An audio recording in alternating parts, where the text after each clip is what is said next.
হুজুর আমাদেরকে হুকুম করলো মোরগ বা মুরগি জবাই করার জন্যে। সবাই হুজুরের কথা মানল, কিন্তু বোকা তো হুজুরের কথা মানল না। তখন হুজুর ধমক দিয়ে বলে, বোকা, সবাই আমার কথা মানল, তুমি আমার কথা কেন মানো নাই?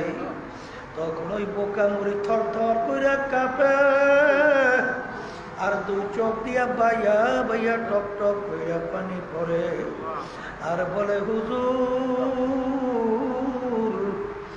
আপনি হুকুম করছেন এমন জায়গায় মুরগি জবাই করবে কেউ যেন না দেখে। হুজুর, আপনার হুকুম পালন করার জন্য কথার কথা ঠিক মতো ঘুমাতে পারি নাই, ঠিক মতো খাইতেও পারি নাই, ঠিক মতো বিশ্রাম তো দূরের কথা। কিন্তু হুজুর, আমি যত গোপন জানা মতে জায়গা গেলাম, গোপন জায়গায় তাকাইয়ে দেখি কেউ দেখে না, কিন্তু তাকাইয়ে দেখি আমার মালিক, আমার মাসুক, আমার মাওলা আমার দিকে চাইয়া আছে।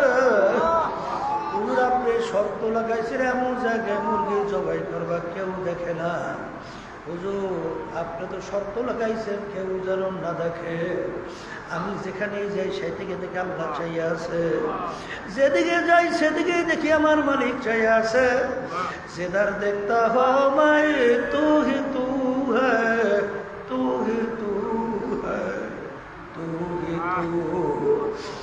যখন নাকি এই কথা মুরিদ বলল, তখন ওই হুজুর বলতেছেন, হে মুরিদেরা, বলছো আমি এই বোকা মুরিদটাকে এত কেন মহব্বত করি? আরে এই জন্যই তো মহব্বত করি। এ আল্লাহর বান্দারা, পর্দালে মা বোনেরা, সবসময় মনে রাখো, আসলে সবসময় খেয়াল রাখবা আমার মালিক আমাকে মহব্বত করে কিনা, আমার মালিক আমাকে ভালোবাসে কিনা, আমার মালিকের সম্পর্ক আমার সঙ্গে আছে কিনা, আমার মালিকের হুকুম অনুযায়ী আমি চলতে পারি কিনা। কে আমাকে ভালো বলে, কে খারাপ বলে, কোনো দরকার নাই। আমার মালিক যদি আমাকে ভালো বলে, এইটাই আমার দরকার।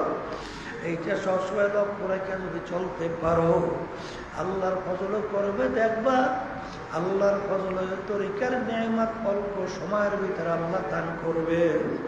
আর যদি তরিকাকে পুঁজি বানাও, আর আল্লাহ মাফ করো, যদি এই তরিকার ঔষধ পালন করার পরে বিভিন্ন দুনিয়ার কোনো খেয়াল চাপাও, সবসময় মনে রাখো, মান কানা ইউরিদু হারসাদ দুনিয়া নুতিহি মিনহা।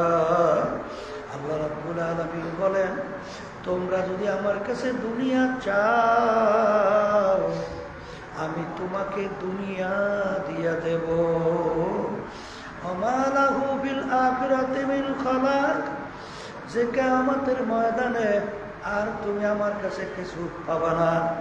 কিয়ামতের ময়দানে হাদিসের ভিতরে আসছে, আল্লাহ রাব্বুল আলামিন সর্বপ্রথম শহীদদেরকে প্রশ্ন করবেন, তুমি আমার কাছে কি নিয়ে আসছো? শহীদ বলবে, মালিক, তোমার দ্বীনকে বলন্দ করার জন্য জিহাদ করতে করতে শাহাদাতের দরজা নিয়ে আসছি। আমার মালিক উত্তর দেবেন, ইন্নাল্লাহা লা ইয়ানজুরু ইলা সুওয়ারিকুম ওয়া আমালিকুম ওয়ালাকিন ইয়ানজুরু ইলা নিয়াতিকুম ওয়া কুলুবিকুম। আও কামা ক্বালা আলাইহিস সালাতু ওয়াস সালাম। আল্লাহ রাসূল সাল্লাল্লাহু আলাইহি ওয়াসাল্লাম বলেন, আমি শুধু বান্দা বান্দির বাহ্যিক আমলের দিকে তাকাইয়া থাকি না, আমি বান্দা বান্দির দিলের দিকে তাকাইয়া থাকি। ওর এই কাজটার উদ্দেশ্য কি? আরে তুমি যে উদ্দেশ্য যুদ্ধ করছো, তোমার অন্তর্জাত সম্পর্কে আমি জানি। তোমাকে মানুষ যোদ্ধা বলবে, তুমি যদি বিজয় লাভ করতে পারতা, তাইলে তোমার তো বীর বলবে, খেতাব দেব, চমক সবক, ভারে অথবা গনিমতের মাল তুমি পাবা। আরে বিভিন্ন ধরনের বিভিন্ন কাজই বলবে, আর এটা তোমার দুনিয়া পাওয়া হয়ে গেছে, আমার কাছে আর কিছু পাবা না। ও ফেরেশতারা পাগল, ওদেরকে বান্ধা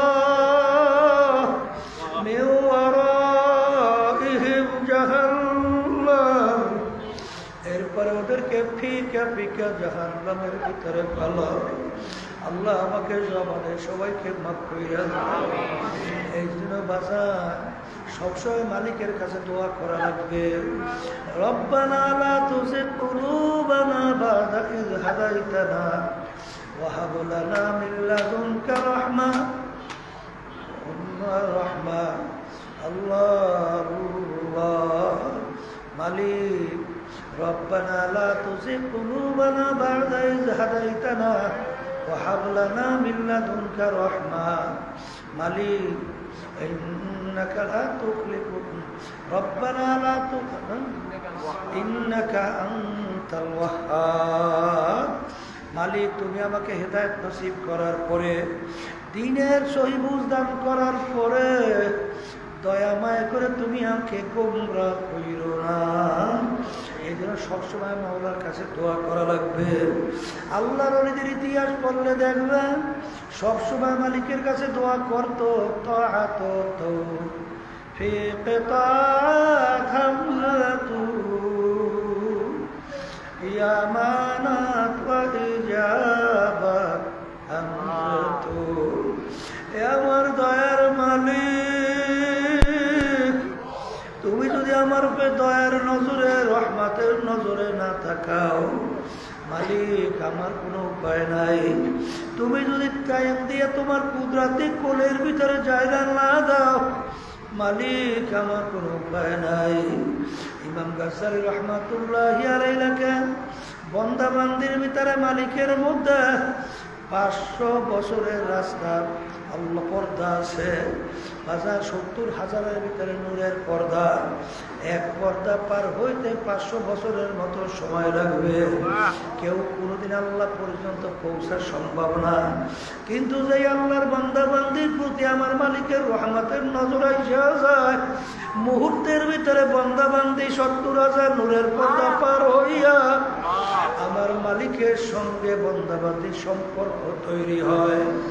এই জন্য আমার বাজানদেরকে বলবো, পর্দার আড়ালের মা বোনেরা শুনতেছেন, কুল্লু নাফসিন যায়িকাতুল মাউত। বাজান প্রত্যেকটা জানদার একদিন না একদিন তার মৌতের শরাব পান করা লাগবে। ওয়ালাউ কুনতুম ফি বুরুজিন মুশাইয়াদা, শক্ত পাথরের পাহাড় কাইটা লুকাইলেও সেখানে মালাকুল মউত হাজির। মরণ যেহেতু লাগবে বাজান, মামলা কিন্তু দুইটা। একটা হলো আখিরাতের মামলা, আর একটা হলো দুনিয়ার মামলা। আর দুনিয়ার মামলা ম্যাজিস্ট্রেট কোর্টে মানুষ যদি ঠগে, আবার জজ কোর্টের ভিতরে আপিল কইরা জিতবার আশা করতে পারে। জজ করে ঠকলে হাইকোর্ট, সেখানে ঠকলে সুপ্রিম কোর্ট সিঙ্গেল বেঞ্চ, সেখানে ঠকলে সুপ্রিম কোর্ট ফুল বেঞ্চ, সেখানে ঠকলে প্রেসিডেন্ট কোর্ট, সেখানে ঠকলে আন্তর্জাতিক কোর্ট। এরকম ধাপ বাই ধাপ অনেক বাজান আপিলের সুযোগ আছে। কিন্তু কবরের যাত্রীরা, তোমার আমার সামনে আখিরাতের 5টা মামলা দাঁড় হইয়া আছে। এই মামলায় যদি খোদার কাছে একবার কেউ ঠগ,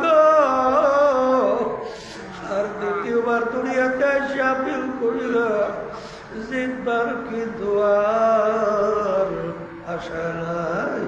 মৌতের মামলা, কবরের মামলা, কিয়ামতের ময়দানের মামলা, মিজান পুলসিরাতের মামলা।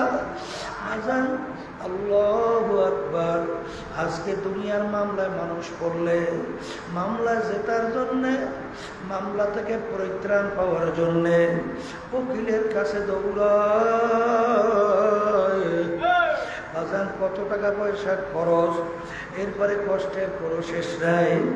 এরপরে দেখবা অনেক সময় মামলায় যদি জেল হওয়ার সম্ভাবনা থাকে, তার চেহারা কালো, ঠিক মতো খাওয়াও নাই, ঠিক মতো ঘুমও নাই, ঠিক মতো বিশ্রামও নাই। যদি জিজ্ঞাসা করে ব্যাপার কি, আপনার মুখ এত কেন মলিন, বলে শোনো নাই, আমি মামলায় পড়ছি শুনছি। বলে তাহলে এত অস্থির কেন, বলে জেল হওয়ার সম্ভাবনা। তখন যদি বলো জেল হইলে কি হয়, জেলের ভিতরে খাইতেও দেয়, শুইতেও দেয়, আহারে আর কোনো অসুবিধা মানসিকতা তো তেমন নাই, তাহলে জেলের কথা শুই না কেন এত ভয়? বলে ভাই সব ঠিক আছে, কিন্তু স্বাধীনভাবে চলা যায় না, এই জন্য অস্থির চিন্তায়। কিন্তু এ মুসলমান, হে ইমানদার, যারা মরবা কবরে যাব, যারা আল্লাহকে বিশ্বাস করো, আখিরাতকে বিশ্বাস করো, বেহেশত জাহান্নামকে বিশ্বাস করো, খোদার আকাশ দেয় মামলায় যদি একবার ঠগ, আমার মালিক যে জেলখানা তৈরি কইরা রাখছে, ওই জেলখানা দুনিয়ার কোনো জেলখানা না, ওই জেলখানা এত ভয়াবহ